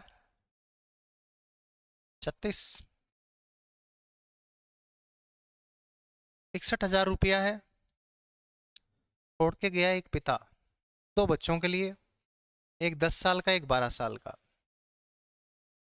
जब वो होते हैं 18 साल के तो इसको लगेंगे 8 साल और इसको लगेंगे 6 साल। तो अब आपको पता है कि रेट जो है दोनों का 20% है। तो जो 6 साल वाला है उसके खाते में पैसा ज़्यादा जमा होगा और जो 8 साल वाला है उसके खाते में पैसा कम जमा होगा, है ना। आपको कह रहा है सेकंड सन। सेकंड सन कौन सा है? जिसके लिए 6 साल पैसा लगा है और जिसके खाते में पैसा ज़्यादा गया होगा, है ना। अब ज़्यादा गया होगा तो 61,000 का आधा 30,000 के आसपास है, तो 30,000 से तो ज़्यादा होगा, जो कि एक ही ऑप्शन है कि नहीं भाई? सॉल्व ही नहीं किया सवाल को, उड़ा दिया ऑप्शन देख के। ये लॉजिकल चीज़ें हैं और मैथ में ऐसे बहुत सारे लॉजिकल तुक्के आपके लगेंगे, मतलब आप सवाल सोल्व नहीं करोगे और आप आंसर लगा के आओगे। ऐसा होता है, आप लोग भी ऐसे सोच रहे होंगे कि यार हम ऐसा अभी नहीं कर पाते हैं, मेरे साथ भी होता था। मेरा दोस्त था सुमित, आया था उस दिन, तो वो कई बार ऐसा होता था, मैथ का टेस्ट दिया हमने 100 क्वेश्चन का मेंस का, और दोनों के आ रहे हैं 180 185 नंबर, तो वैसे ही आ ही जाते थे भाई। सिलेबस पूरा हो गया है, प्री दे ही दिया था, मेंस की तैयारी कर रहे थे। बट कुछ कुछ क्वेश्चंस जो थे ना, 2 3 4 क्वेश्चन होते थे जिसमें मतलब आ ही नहीं रहा है, हमें मेथड ही नहीं पता कैसे करना है, हमें कोई आइडिया ही नहीं रहता था। तो उसमें वो सुमित ने 2 3 बार मेरे को चेक किया, वो सही मार के आता। मैंने कहा सुमित भाई ये बताना ये कैसे किया था? कहता मैंने किया नहीं था। मैंने कहा, लगा के तो आ रखे हो, तुक्के मारते हो? कहते यार मैंने ना इसका थोड़ा सा ऐसे लॉजिक सा बनाया। मैंने कहा, कुछ भी? मैंने कहा बताओ क्या लॉजिक बनाया? कहते ये ऐसे ऐसे करके, जैसे कोई ज्योमेट्री का क्वेश्चन है तो उसमें कि फिगर विगर बनाने की कोशिश की और फिर कुछ मिल नहीं रहा था, तो सोचा ट्रिपलेट लग जाएगा। 6 8 दिया था तो मैंने सोचा 10 आंसर हो सकता है, 10 मार दिया, या 10 का मल्टीपल मार दिया और वही आंसर मिलता था। अब क्या था, हम सोल्व नहीं कर पाते थे, उसको पता नहीं था क्या है। तो ऐसे ये सवाल है कि जहाँ पे कुछ ना कुछ आपको मिलता है, यार इसका मल्टीपल हो सकता है, इससे कम या ज़्यादा हो सकता है, ऑप्शंस एलिमिनेट हो जाते हैं, तो वहाँ पे आपके जो ना आते हुए सवाल हैं वो भी आप करके आओगे, सही से करके आओगे। उसका कारण यही रहता है कि भाई आपको, आपकी जो प्रैक्टिस है वो अच्छी हो जाती है। फिर मैंने भी वो चीज़ें करनी स्टार्ट की। तो ऐसा नहीं है कि मैं पहले दिन से ये चीज़ें सीखा हुआ हूँ, मैंने बहुत तपस्या की है, बहुत मेहनत की है, बहुत जाना है, तब जाके ये चीज़ें आई हैं। आप लोग करोगे तो आपके दिमाग में भी आने लगेंगी, ठीक है। और मज़े की बात, हमें टीचर्स नहीं सिखाते थे ये चीज़, टीचर बिना ऑप्शन के ही कराते थे। तब तो क्या होता था कि वो नोटबुक या बुक रखते थे, उसमें से सवाल बोलते थे। वाइट बोर्ड होता था, सवाल बोला, हमने लिखा, फिर हमने सोल्व किया, फिर टीचर ने करवाया। ऑप्शन तो थे ही नहीं, बिना ऑप्शन के ही चलते रहते थे। तो वो खाली मेथड बताते थे हमें कि ये बेसिक मेथड है, इसका ट्रिकी मेथड है, कर लो। हाँ ठीक है जी। तो ये हमें अडेप्ट करने में बहुत मुश्किल हो रही थी। ऑप्शन से भी सवाल किया जा सकता है, और तुमको तो टीचर्स बता रहे हैं, तो तुम्हें हर सवाल में सोचना है बल्कि। और ये फिर एक हैबिट बन जाएगी कि आप लोग सोच रहे हैं कि हाँ ऐसे सवाल को किया जा सकता है। फिर धीरे धीरे करके बहुत सारे ऐसे सवाल होंगे जो आप ऑप्शन से भी उड़ाने लगेंगे। और एसएससी ऐसे ऑप्शन देती है। कभी कभी होता है कि ऑप्शन बहुत क्लोज मिलेंगे आपको, ऐसी बात नहीं कह रहा कि मैं हर बार ऐसे ऑप्शन मिलेंगे। कई बार ऑप्शन क्लोज मिलेंगे, 35,000, 35,500, हो सकता है कि 35,843, कैलकुलेशन भी अच्छी हो, ऑप्शन भी क्लोज हो सकता है, कोई बड़ी बात नहीं है। बट कुछ क्वेश्चंस फिर भी आपको ऐसे मिलते हैं जहाँ पे आप ये चीज़ें कर सकते हो। ठीक है, चलें आगे। Type number 13, person takes a loan of ₹3,000 at the rate of 10% per annum CI। ठीक है, at the end of each year he paid back ₹1,000। After 3 years how much amount should he pay in order to clear all his dues. ऐसा हम SI में भी कर चुके हैं। ठीक है, बट एसआई में क्या था कि वो अगर प्रिंसिपल में से पे कर रहा है तो हम जो ब्याज वाला पैसा है वो प्रिंसिपल में नहीं जोड़ते थे। यहाँ पे क्या है, ब्याज जो है वो प्रिंसिपल में जुड़ जाएगा। सिंपल सी बात है ना, क्योंकि बात हो रही है कंपाउंड इंटरेस्ट की, चक्रवृद्धि ब्याज की। अब पर्सन 3,000 का लोन ले रहा है, तो आपको पता है 10% 300 हो जाएगा, और अमाउंट हो जाएगा 3,300 एक साल के बाद। अब इस 3,300 में से ये 1,000 रुपया इसने पे कर दिया, तो पैसा कितना बचा? 2,300। 1,000 रुपया माइनस कर दिया और 2,300 रुपया बच गया। आपको पता है इस 2,300 पे फिर 10% ब्याज लगेगा, और ये पैसा हो जाएगा 2,530।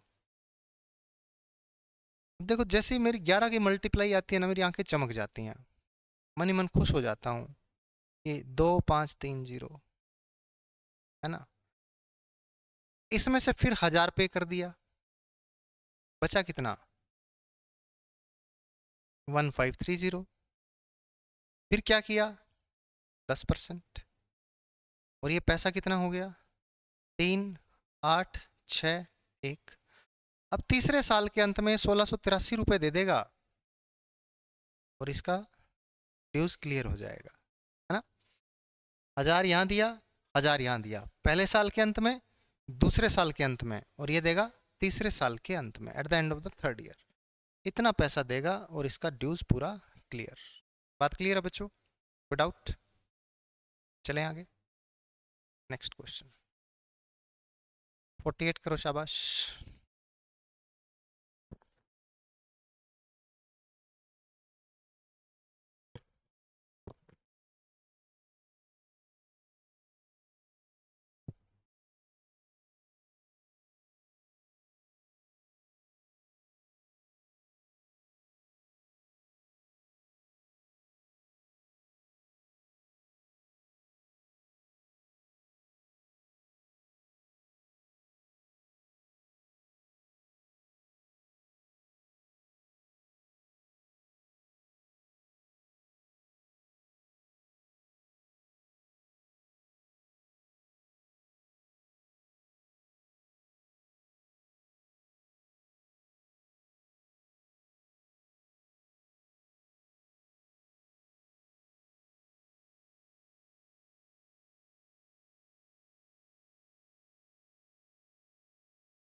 हाँ जी बच्चों।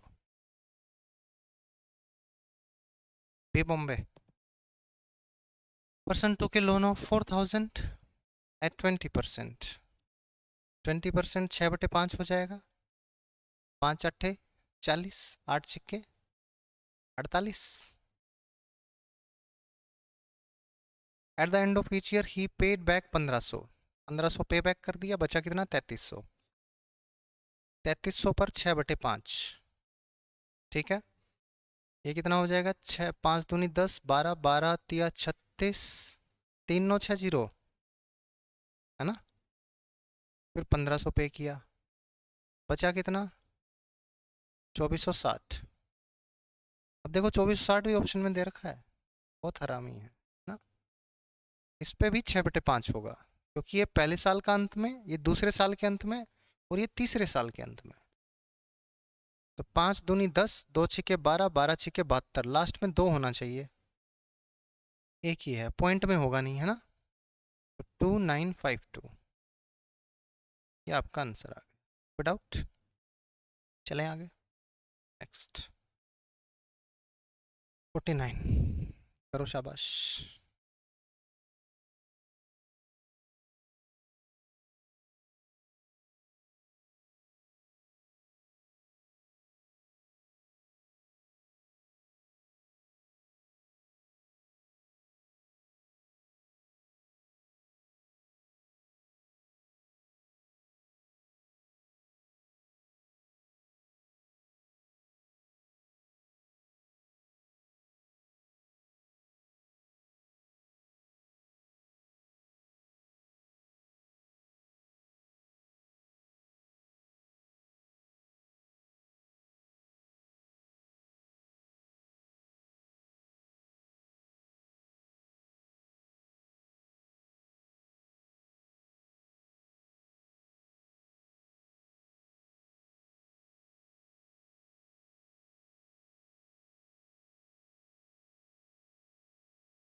जी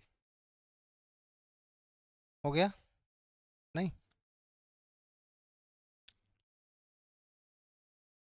एक व्यक्ति मोटरसाइकिल खरीदता है, डाउन पेमेंट के रूप में 20,000 रुपये का भुगतान करता है। शेष राशि उसके द्वारा 2 वर्ष में 12.5% प्रतिवर्ष चक्रवृद्धि ब्याज की दर से लौटा देता है। यदि वह 1 वर्ष के बाद 13,050 रुपये और 2 वर्ष बाद 22,680 रुपये का भुगतान करता है, तो सभी बकाया चुकाने के लिए, है ना, मोटरसाइकिल की कीमत याद करें। ठीक है, देखो वैसे जाएंगे तो आपको थोड़ा टाइम लगेगा, ऑप्शन से जाओ, आइडिया लगाओ। बी आया कि 20,000 रुपये तो डाउन पेमेंट किया है, फिर उसने 13,000 और पे किया है, 22,680 भी पे किया है। पहले देखो टोटल पेमेंट कितना किया, 22 और 13 35, 35 55, 55 के आसपास किया। अब देखो ये 55 किया, ये ब्याज मिला के है ना। यानी मोटरसाइकिल की कीमत 55 से क्या होनी चाहिए, 55 से कम है, ये ऑप्शन गया। अब देखो ब्याज का दर कितना है, 12.5%। अब 12.5% है, तो ऑब्वियस सी बात है 2 29,520 नहीं हो सकता, क्योंकि 55,000 में से 25,000 के आसपास ब्याज नहीं होगा। 55 में से बेसिकली 20 तो ये गया, ये 35 है। इस 35 में से क्या ब्याज हो सकता है 25,000 रुपये, क्या ब्याज हो सकता है 15,000 रुपये, ब्याज होगा लगभग 4-5 हज़ार। 55,000 रुपया पे किया है, 50,000 रुपये कीमत थी, 5-1 हज़ार रुपया ब्याज होगा। बात समझ में आई, क्योंकि रेट 12.5%, अगर रेट होता 40-50% तो हो सकता है ये ऑप्शन हो जाते। बात क्लियर है। तो एक तो ऑप्शन इतने दूर थे कि ऑप्शन से हमने उड़ा दिया, इसको समझ में आया सबको। अब दूसरी बात पे आओ। अब 2-3 मेथड बनते हैं सवाल को करने के। मैं आपको अगर सिंपल मेथड बताऊं, सबसे बेसिक मेथड अगर बताऊं, तो उसमें एक इक्वेशन बना के देता हूँ आपको। सपोज करो, मेथड नंबर 1 में बता रहा हूँ, let price of the motorcycle is equals to ₹X। मान लिया कि जो मोटरसाइकिल है उसकी कीमत कितनी है, X रुपया है, ठीक है। X में से कितना रुपया पे कर चुका है, 20,000, 2,000। जीरो खा जाते हो, ये जीरो ज़्यादा लगा देता है, 720 को 7200 बोलता है, 20,000 को 2,000 बोलता है। तो 20,000 रुपया डाउन पेमेंट कर चुका है, इतना पैसा अभी भी देना बाकी है। अब वो कहता है जी मैं दूंगा किस्तों में, बेशक से ब्याज लगा लो। तो 12.5% होता है 1/8। एक साल में ये पैसा कितना हो जाना चाहिए, 9/8। इसका 9/8 हो जाना चाहिए। अगर एक साल बाद इतना पैसा जमा करवा देता है तो उसका जो ऋण है वो चुकता हो जाएगा, उसका लोन जो है वो क्लियर हो जाएगा, है ना। लेकिन इसने क्या किया, एक साल के अंत में पैसा जमा कराया 13,050, यानी इतना पैसा देना था और इतना दिया, तो अभी भी कितना देना बाकी है। तो आप कहेंगे जी इसमें से घटा दो। फिर क्या हुआ, फिर अगले साल यानी दूसरे साल इतने पैसे पर ब्याज लगा, इसका 9/8। और दूसरे साल के अंत में इतना पैसा इसको देना था जो इसने दे दिया और इसका लोन चुकता हो गया, और वो पैसा था 22,680। बात क्लियर है। इस इक्वेशन को करेंगे सोल्व, एक्स की वैल्यू आ जाएगी 49,520, ठीक है। इसको सोल्व करना कोई मुश्किल नहीं होगा आपके लिए। 9 से इसको काटेंगे, 8 की गुना, ये जोड़ेंगे, फिर 9 से काटेंगे, 8 की गुना, फिर ये जोड़ेंगे, ये पूरा 29,520 आएगा, 20,000 जोड़ देंगे, 49,520, ठीक है। कैलकुलेशन में आपके लिए छोड़ रहा हूँ। x बराबर आ गया 49,520। मैंने आपको खाली मेथड बता दिया। कोई डाउट? मेथड नंबर 2 देखें, इसी से निकालते हैं मेथड को, थोड़ा सा आसान हो जाएगा। देखो, इस बंदे ने पैसा कितना जमा किया, 20,000 तो एक किया, फिर मैंने मान लिया P1 पैसा था और एक P2 पैसा था, और ये टोटल मोटरसाइकिल का प्राइस आ गया। मतलब मैंने दो भागों में पैसे को तोड़ दिया, पहला भाग P1, दूसरा भाग P2। जो पैसा बचा हुआ था भाई 20,000 रुपये तो वो पे कर चुका है, फिर जो पैसा पे करना बाकी है उसको मैंने दो भागों में तोड़ा, एक भाग P1, एक भाग P2। P1 भाग पे उसने ब्याज दिया 1 साल, और P2 भाग पे उसने ब्याज दिया 2 साल। He paid interest for 2 years on P2 and interest for 1 year on P1।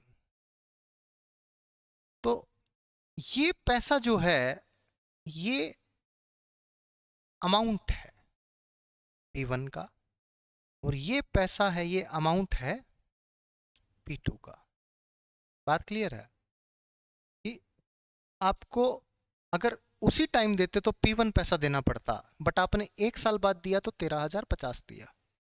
उसी टाइम देते तो P2 देना पड़ता, 2 साल बाद दिया तो 22,680 दिया। बात क्लियर है। अब ये जो P1 रुपया है इस पर ब्याज लगा 1 साल, तो ये अमाउंट हो गया कितना, 13,050। यहां से वैल्यू निकालोगे, 9 एकम 9, 4, 9 चौके 36, 9 पंजे 45, और यहाँ से P1 आ जाएगा 8 की 1450 में गुना, 8 पंजो 40, 4 8 चौके 32, 4 36, 8 एकम 8 3, 11,600। बात क्लियर है सबको? जो P2 था, P2 पैसा जो था, ये 2 साल तक लगाए रखा है ना, 2 साल तक इस पर ब्याज मिला है, और ये अमाउंट हो गया है 9/8 गुना 9/8, बोले तो 22,680।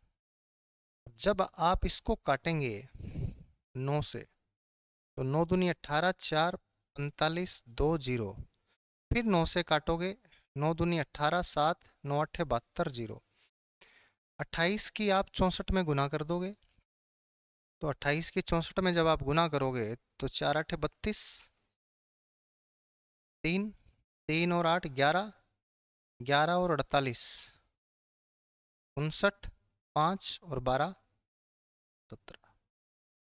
ये P2 पैसा था 17,920। यानी कि जो मोटरसाइकिल का प्राइस था, उसमें से 20,000 की डाउन पेमेंट, बाकी जो पैसा बचा उसको 2 भागों में बांटा।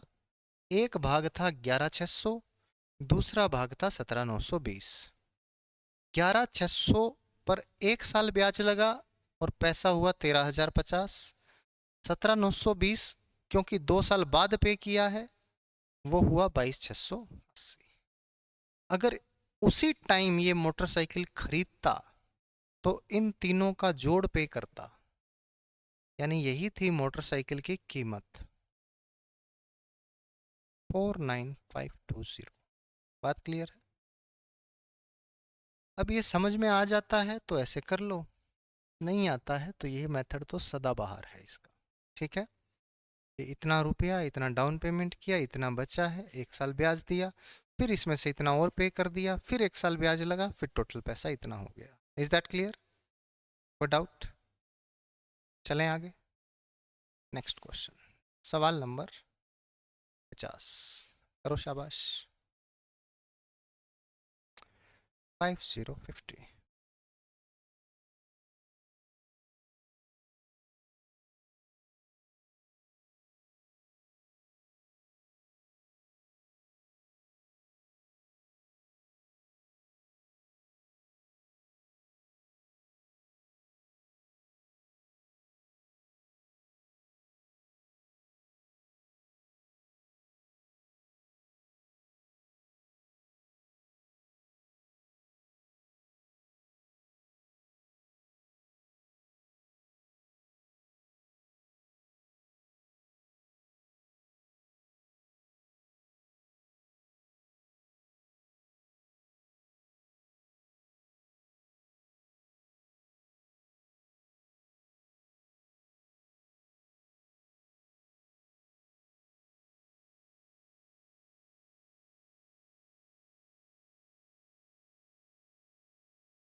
हाँ जी, हो गया बच्चों? सी आया? कौन से मेथड से किया? सदाबहार वाला? दूसरे वाला? ठीक है, जैसा भी आपको ठीक लगे वैसे कर सकते हो, कोई दिक्कत नहीं है। 12,000 तो डाउन पेमेंट ही था, ठीक है। मैंने मान लिया ये P1 है। P1 5% यानी 21/20, 1680 रुपया पे किया है। और P2 जो था उस पर 2 साल 21/20 करेंगे। और कितना पे किया है? 425292, है ना। तो यहाँ से P1 P2 निकाल देंगे। 21 अट्ठे 168 होता है। तो आप कह देंगे जी P1 आ गया आपके पास 8 दूनी 16 और 1600, है ना। 20 आएगी। और यहाँ से P2 निकालेंगे। देखो 21 से काटोगे, 21 दूनी 42, 10 5 2, फिर काटोगे 21 से 1 2, 12 दूनी 24 दूनी 4800, ये सम कर देंगे 6400। और ये 12,000, 12 से 18,400, ये आपका आंसर आ जाएगा। कोई डाउट? क्लियर है बच्चों? या फिर वो सदाबहार वाला मेथड, x माइनस 12,000 का 21/20 माइनस 1680 का 21/20 बराबर 5292, ठीक है। x निकालेंगे, वही आएगा 18,400। हाफ ईयरली, अर्धवार्षिक। ये कंसेप्ट आपको थोड़ा सा सीखना है। कंसेप्ट सीखते ही फिर वही कहानी चलेगी जो आपने पूरे के पूरे चैप्टर में अभी तक पढ़ी है, ठीक है। अर्धवार्षिक, हाफ ईयरली, इसका मतलब है कि ये नाम ही हमें बता रहा है हाफ ईयरली। ये जो ब्याज है वो हर आधे साल के बाद प्रिंसिपल में ऐड हो जाएगा। समझ रहे हो बात? जैसे आपका प्रिंसिपल है 100 रुपया, ठीक है। अब आपका रेट है 20% और टाइम है 1 साल। अब ये 20% पर एनम है, ऐसा लिखते हैं जब भी रेट होगा, यानी वार्षिक है ये। कैसा रेट है ये? वार्षिक। कि 1 साल में ब्याज 20% लगेगा। 100 रुपये पे ब्याज कितना लगेगा? 20 रुपया 1 साल में। तो 6 महीने में कितना लगेगा? 10। ढाई कैसे आएगा? दिमाग कहीं और था, वो भी कहीं और चला जाना। यहाँ क्या कर रहा है? दिमाग कहीं और था। तो ये 100 रुपया था, 20% 1 साल का ब्याज है, तो 6 महीने का ब्याज क्या हो जाएगा? 10%। ठीक है बच्चों, मैं ऐसा बोल सकता हूं क्योंकि ब्याज है R×T% होता है। अब R है 20 और T है हाफ, तो 1/2, तो 6 महीने के लिए 10% हो जाएगा। तो मैं कहूंगा जी 100 रुपये पर पहले 6 महीने ब्याज आया, कितना आया? 10। 6 मंथ्स का ब्याज आया कितना? 10। तो ये पैसा कितना हो गया? 110। और फिर अगले 6 मंथ्स के लिए ब्याज कितना आएगा? वो इसके ऊपर मिलेगा, इसका 10% यानी कि 11। तो ये कितना हो जाएगा? 100 रुपया जो प्रिंसिपल था, ये 1 साल बाद अमाउंट बन जाएगा 121। वैसे कितना बनता? 100%, 100 रुपये 20% 1 साल, कितना बनता? 120। यानी कि अर्धवार्षिक में आपको 1 रुपया ज्यादा ब्याज मिला। क्यों? क्योंकि 6 महीने होते ही जो ब्याज मिला था वो जुड़ गया प्रिंसिपल के अंदर। बात क्लियर है? अब ध्यान से मेरी बात सुनो। एक तो ये तरीका है, दूसरा तरीका मैं ऐसे बोलता हूं, हाफ ईयरली जब भी है तो आप कहेंगे रेट को कर दो हाफ, आधा, और टाइम को कर दो डबल, दुगना।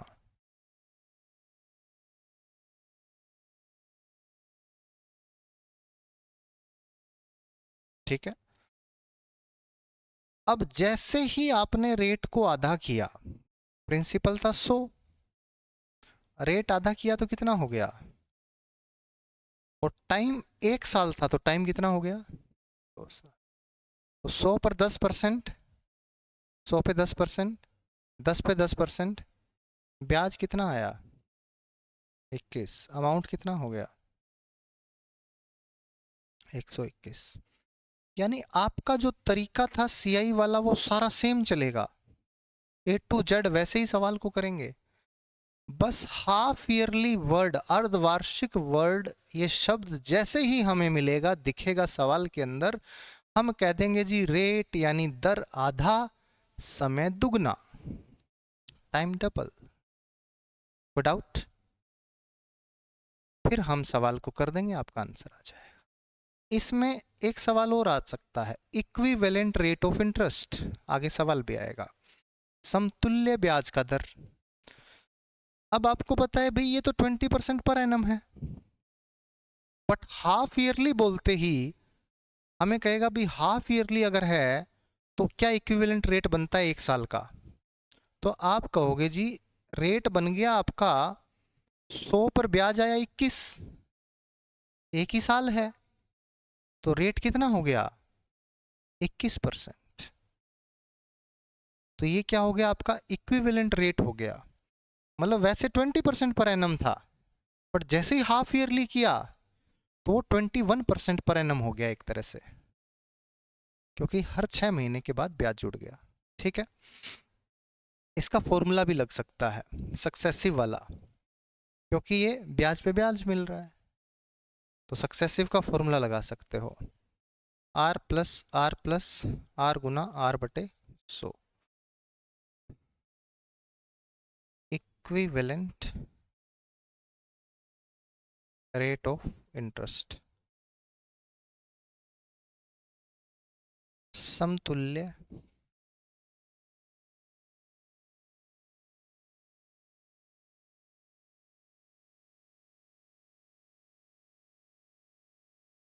ब्याज का दर,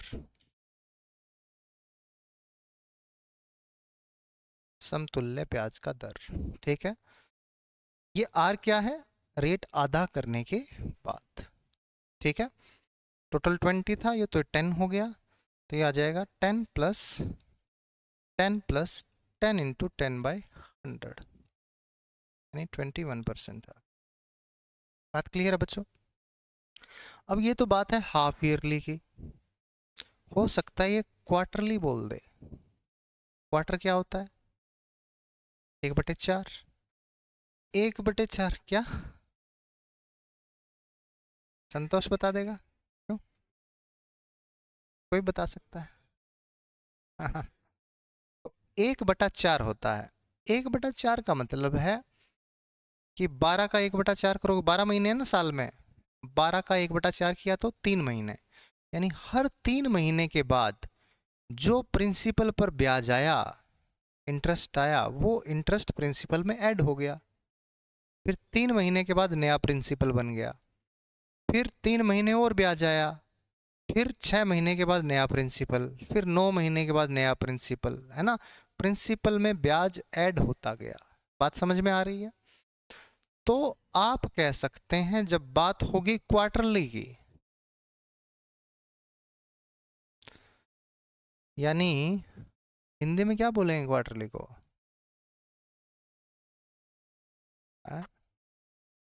चतुर्वार्षिक, 1/4, त्रैमासिक, यस त्रैमासिक, क्योंकि 3 मास की बात हो रही है ना, ऐसे लिखते हैं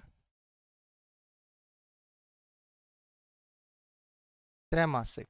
तो क्वार्टरली में आपका जो रेट है ये हो जाएगा 1/4, 1/4, और जो टाइम है ये हो जाएगा 4 टाइम्स, 4 गुना। बात क्लियर है? अगर आपको कह दे कोई पर्टिकुलर महीने की बात कर दे कि 4 मंथ्स,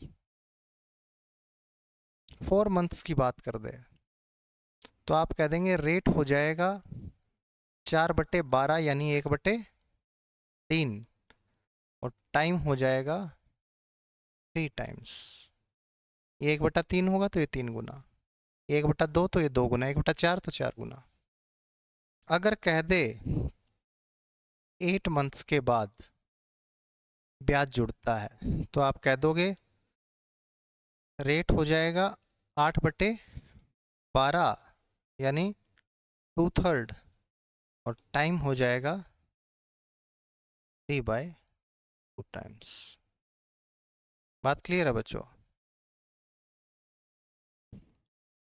तो कितने भी महीने बोल दे 12 से भाग कर देंगे, है ना। हाफ ईयरली में भी क्या कर रहे हैं, 6/12, 1/2, टाइम रेट आधा टाइम डबल।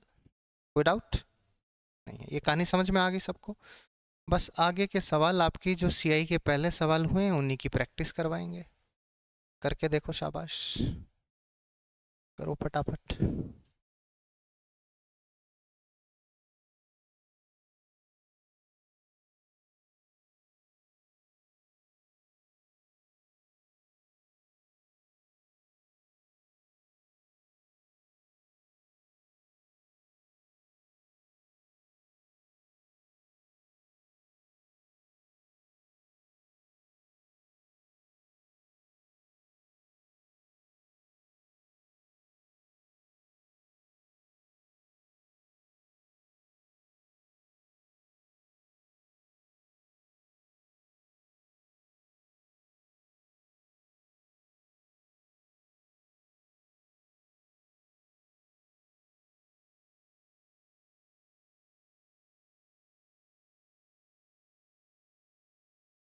क्या खतरनाक बम पटाखे फोड़ रहे हो तुम?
क्या है भाई?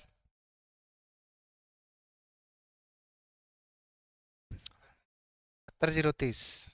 सी कौन बोल रहा है भाई? 75,000 रुपया है,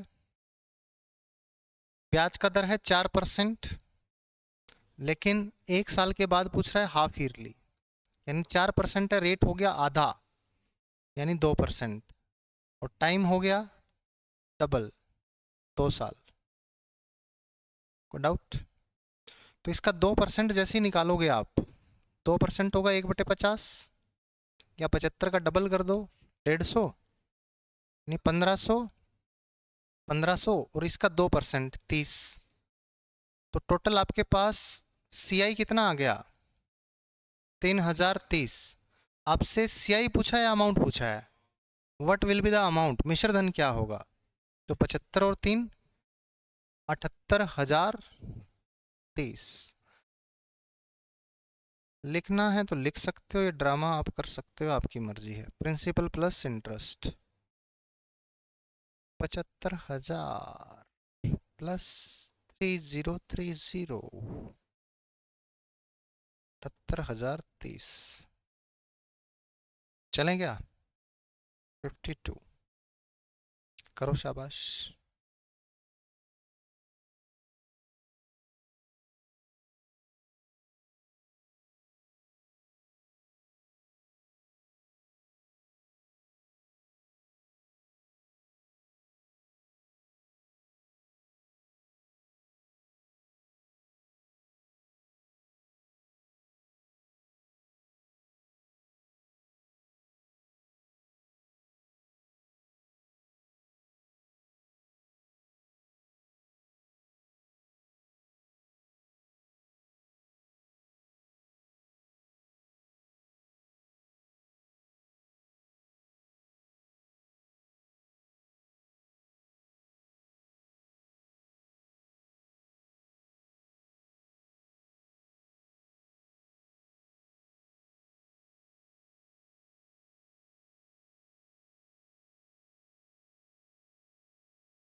क्या है बच्चों? 105। 40,000 रुपया है।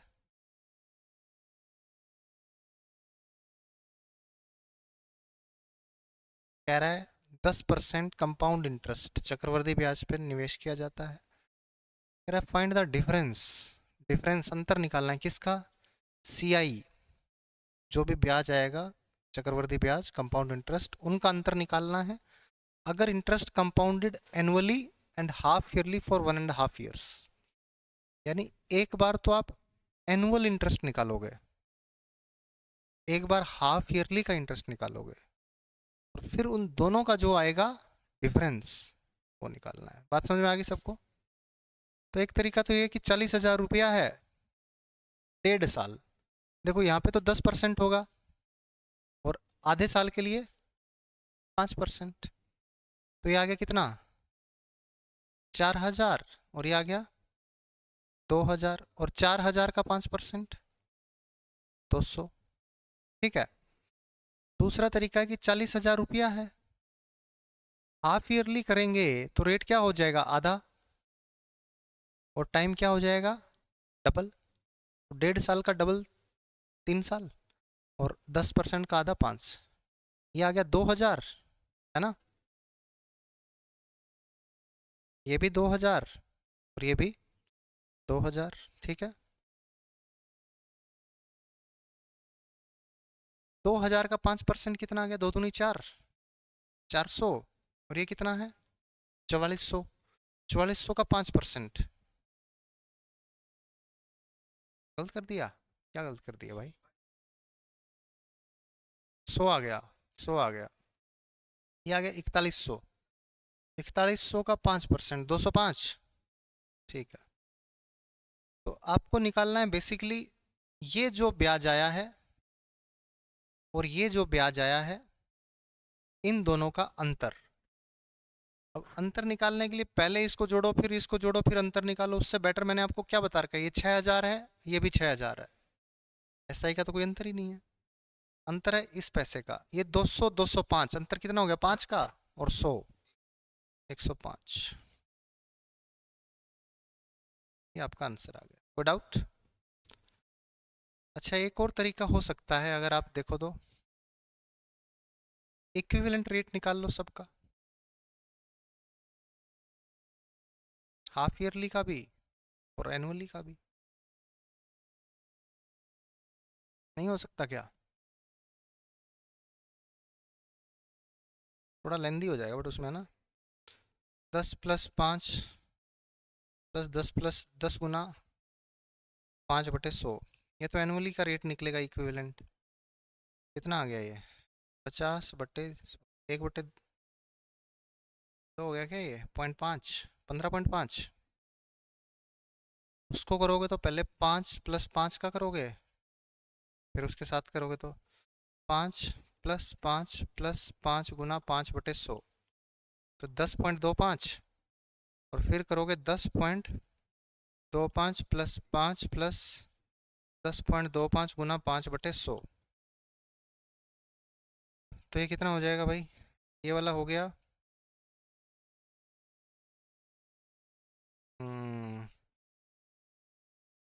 25 5 125, 5 × 5, है ना?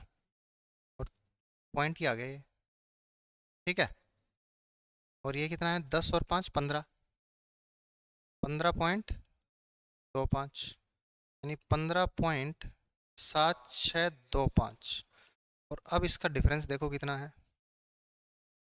तो 40,000 पे 0.2625%, है ना? तो ये 4 जीरो से तो ये कट गया, 4 ये 25 पे कट गया, और 25 एकम 25, 0, 25 × 5 125। आपका आंसर आ गया। बट ये लेंदी हो जाएगा। यहाँ भी इक्विवेलेंट रेट निकाला, ये भी इक्विवेलेंट रेट निकाला, और फिर जो डिफरेंस है वो प्रिंसिपल के ऊपर निकाल दिया, कितना बनता है। कोई डाउट? चले आगे। मज़ा आया? ये वाला तरीका ज़्यादा बेटर है, ट्री डायग्राम। एक और कर लो चलो।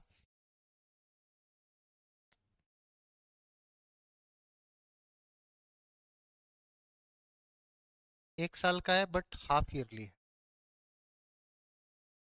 With the rate of interest is compounded half yearly.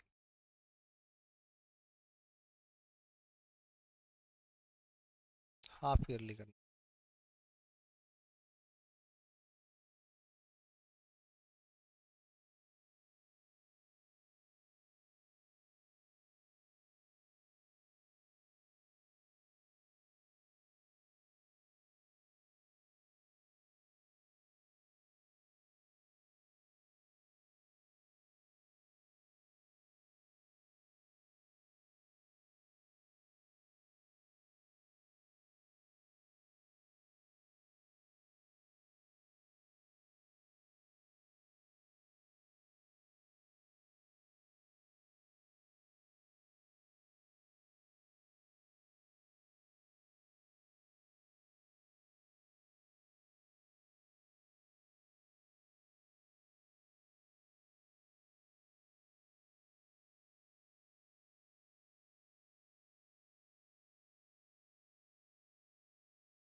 क्या है बच्चों?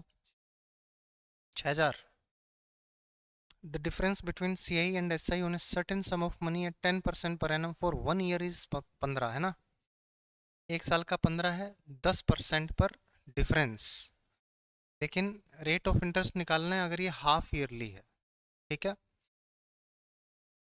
तो भाई हाफ ईयरली है तो क्या हो जाएगा? रेट हो जाएगा 10% बटे 2 यानी 5%। टाइम हो जाएगा 1 × 2 यानी कि 2 साल। तो 5% होता है 1/20 होता है ना बच्चों। तो 20 का क्या करोगे? स्क्वायर 400। 20 20 एक की वैल्यू दे रखी है 15 और पूछ रहा है प्रिंसिपल 400 की वैल्यू। 15 चौके 60, 6,000। बताओ इन सवालों में बच्चे घबराते हैं। पता नहीं हाफ ईयरली पूछ रहा है क्या ही पूछ रहा है। पहले मेरे को भी लगता था जब तक किया नहीं था कि हाफ ईयरली पता नहीं क्या ही है, कुछ अलग सी चीज़ लग रही है। बट जब कंसेप्ट आ गया ना दिमाग में कि यार हाफ ईयरली क्या है, 6 महीने बाद प्रिंसिपल में जितना भी ब्याज 6 महीने में बना वो जुड़ गया। ये कंसेप्ट आ गया समझ में, दिमाग में बैठ गया। फिर तरीका पता चल गया कि ऐसे हम कर सकते हैं, इक्विवेलेंट रेट निकाल के कर सकते हैं, ठीक है। तो बहुत सारी चीज़ें हमें पता चल जाती हैं। तो अगली क्लास में अपना सीआई ख़त्म हो जाएगा, ये जीरो टू हीरो और hero to super hero start ही कर देंगे। कितने हैं ये? 68 हैं क्या? 66 है, ठीक है। कोई बात नहीं, आप लोग बाकी आगे के क्वेश्चंस करके आना, ट्राई करना। कल सीआई की इंस्टॉलमेंट्स हो जाएंगी अपनी, ठीक है। और एसआई की इंस्टॉलमेंट्स की प्रैक्टिस ज़रूर कर लेना, क्योंकि अगर वो भूले तो फिर आपको दिक्कत होगी। अक्सर बच्चे जो हैं एसआई की इंस्टॉलमेंट में बहुत ऐसे परेशान होते हैं फालतू में कि सर ये नहीं आती, बाकी तो सब आता है। अर्थमेटिक में सीआई की इंस्टॉलमेंट नहीं आती, एसआई की इंस्टॉलमेंट नहीं आती, या फिर बोल देंगे डिस्काउंट के कुछ पर्टिकुलर टाइप्स नहीं आते हैं, रेस नहीं आता। हाँ, कुछ लोगों को पता नहीं बोट एंड स्ट्रीम में भी इशू होता है, हालांकि बहुत आसान चैप्टर है बोट एंड स्ट्रीम। कुछ लोगों को डिस्काउंट में भी जो ट्रू डिस्काउंट वाला कंसेप्ट है, प्रेजेंट वर्थ का कंसेप्ट है, उसमें प्रॉब्लम होती है। तो जब हमारा सीआई ख़त्म होगा ना तो एक क्लास हम उसकी भी लेंगे, जिसमें present worth, true discount, bankers gain. हालांकि इनके ऊपर सवाल तो बहुत कम पूछा जाता है, बट स्टिल देखा गया है। तो अगर देखा गया है तो हम क्यों छोड़ें। हम जब पूरा सिलेबस इतने अच्छे से कर रहे हैं तो वो भी करेंगे। तो सीआई ख़त्म होने के बाद एक क्लास हम उसकी करेंगे, ठीक है। चलो मिलते हैं नेक्स्ट क्लास में, तब तक के लिए बाय बाय।